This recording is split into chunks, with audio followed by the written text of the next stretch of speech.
Hi, Gina here with Miami Culinary Tours. I hope you are all staying safe and doing well. If you've taken one of my tours before, you've heard me say that the best way of learning a neighborhood and its cultures, it's through its food. So not only do you see the neighborhood and hear it, you also taste it. So I'm going to invite you today to learn a little bit about my culture, which is Italian. We're going to do a sauce that's called Puttanesca sauce.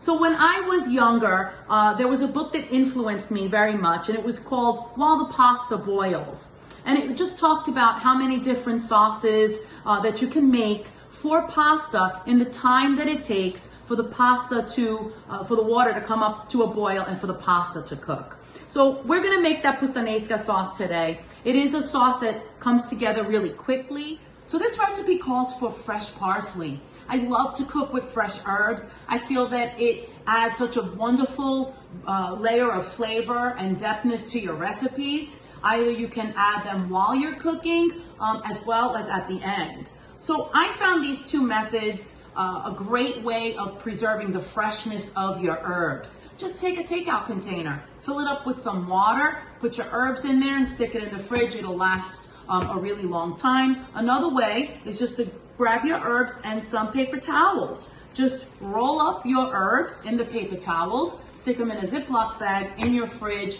and both methods really work in maintaining the freshness of your herbs.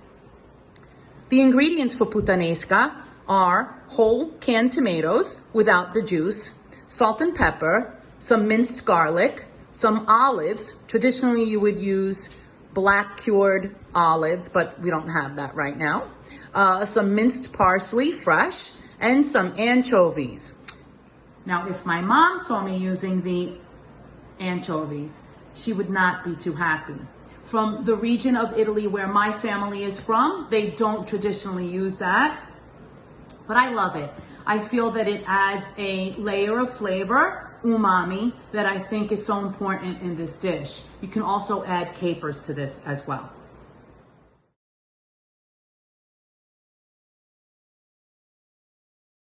So you want to get your olive oil in your pot. You want to add that minced garlic, and then you're going to add your anchovies just straight away, and you want to crush it as it starts to saute. So one of my goals is to make sure that my 4 boys learn how to cook, or at least learn some basic techniques before they make their way to college and are subjected to takeout and ramen noodles. So I have one of my sons, I managed to pull him away from the phone and the computer for a little bit. His name is Alessio. Hi.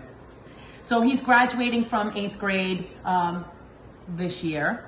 And he's going to smash the tomatoes. So what are the best tools in your kitchen? As long as they're clean, your hands. Your hands are the best tools, folks. So he's gonna demonstrate how to go ahead and just lightly just smash them a little bit, smush them up a little bit, and then it's ready for the pot.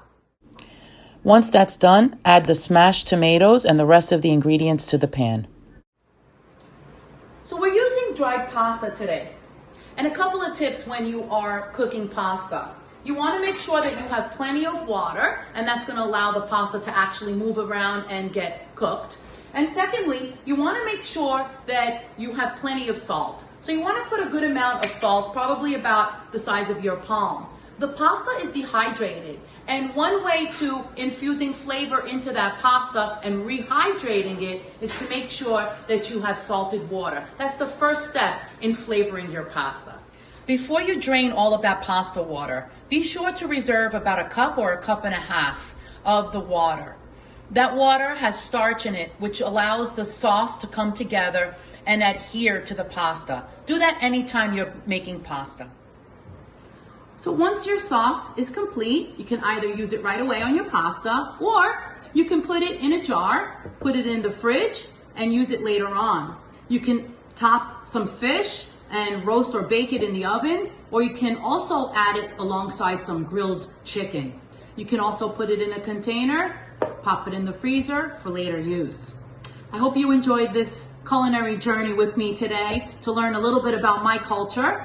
And I hope to see you soon in Miami on one of our beautiful culinary tours that we do offer. Until then, stay safe and stay strong.